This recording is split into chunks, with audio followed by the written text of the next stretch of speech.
Why is limited atonement important? Now, first of all, we have that term, limited atonement, and if there's any doctrine of Reformed theology that is mutilated by misunderstanding and caricature, it's the L in TULIP, the classic acrostic that spells out the so-called 5 points of Calvinism: total depravity, unconditional election, limited atonement, irresistible grace, and perseverance of the saints. And when you talk to a zealous evangelical Christian and use language like limited atonement, you can almost feel the blood beginning to boil in their hearts. They're saying, what do you mean that the atonement is limited? How is the atonement limited? Are you putting a limitation on the value of this perfect sacrifice that our Lord Jesus Christ made? Are you saying that the atonement has no value for every person in the world, and so on, that we go on with that? And that's why some theologians have decided that really the L, as nice as it is for the acrostic, is a bad word to use to describe the doctrine that's in view here, and prefer to speak of definite atonement rather than limited atonement.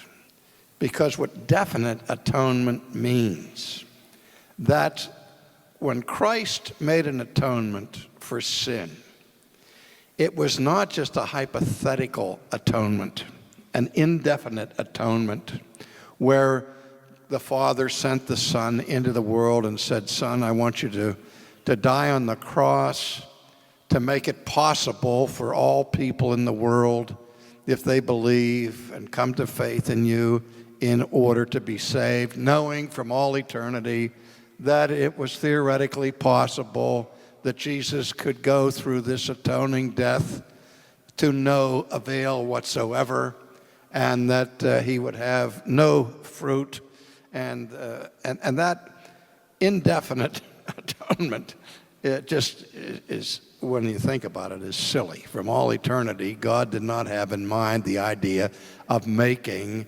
salvation possible. He had a definite plan. And when Christ came, he accomplished salvation for all of the ones that the Father had given to him. And his atoning death covered every sin for his people, including the sin of unbelief. But somehow people think that Jesus died for all the sins of everybody in the world. And if that's the case, then you have to be a universalist, because all the sins would include the sins of unbelief. But people who don't like limited atonement don't want to go there. They don't want to buy into universalism. The best treatment of this was by John Owen, The Death of Death and the Death of Christ. It's a classic. And again, what it's in view here is God's purpose, his design. Did God intend, when he sent into the world his Son to die, did he intend that that death would actually save people? Or did he just hope it would? I mean, to ask a question like that is to answer it. You know very well that God knew from all eternity who was going to come to his Son and who wouldn't. And he knew that the death of Christ had a definite purpose that would definitely be accomplished, and definitely was accomplished. And if you look at it like that, how can you speak of anything but a definite atonement? And so, first of all, the atonement is limited in its efficacy to all who believe. I think we can agree on that. But it's also limited in its eternal design for God's elect, that Christ laid down his life for his sheep. And all for whom Christ died come to Christ, experience his redemption, and are redeemed forever. Go ahead.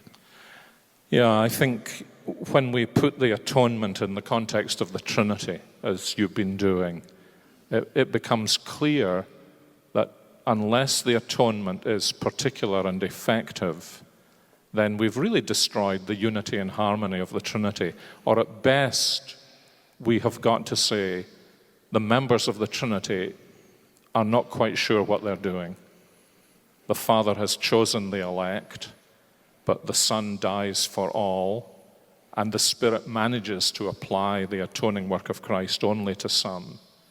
And so underneath all this, there is, I think, in the notion of a universal atonement that doesn't actually secure the salvation of any, behind that is a disintegration of the doctrine of the Trinity.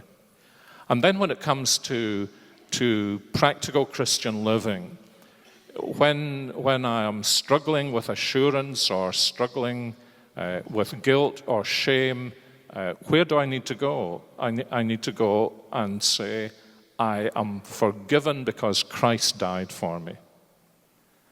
But if Christ died for many whose salvation he didn't secure, that actually doesn't give me any coherent assurance.